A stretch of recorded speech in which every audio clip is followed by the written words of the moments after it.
often won competitions, people didn't quite know that it was the Queen, but she was so proud when she won. So there are all those, Yes. you know, those aspects that ran deep, as well as caring for the countryside itself.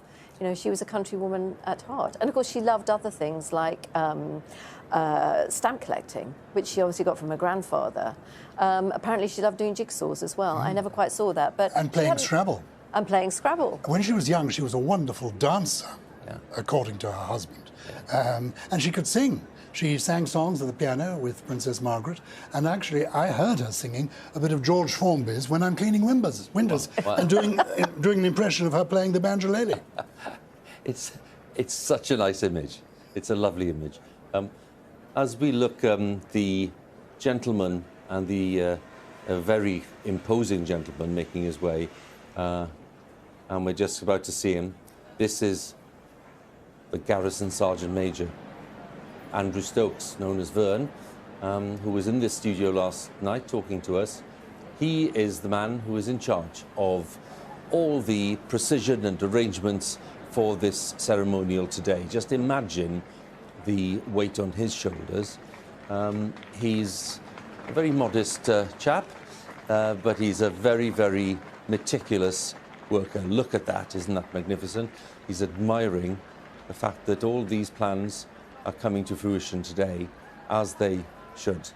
He looks remarkably relaxed, doesn't he? He looks very relaxed. I think it's because he knows, really, Giles, that people are just, they're on their mettle today in a way that they rarely are.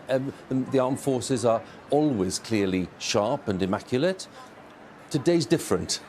Yes? They are sharper and even more immaculate because they know how much it mattered to the sovereign getting the uniform right. Yes. I think she'd be so proud looking down on her family, how they've responded, on everybody who's making this work so beautifully, and on her people for the way that they have responded too.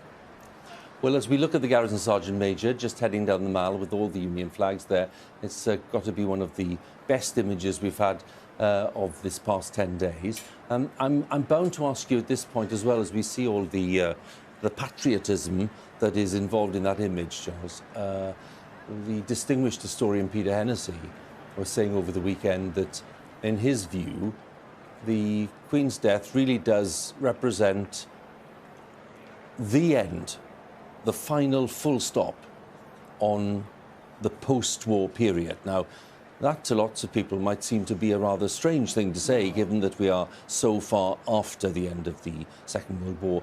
But do you go along with that? I go along with it completely. People of my parents' generation, they respected King George VI, the Queen's father, so much because he was the person, with Winston Churchill, who led the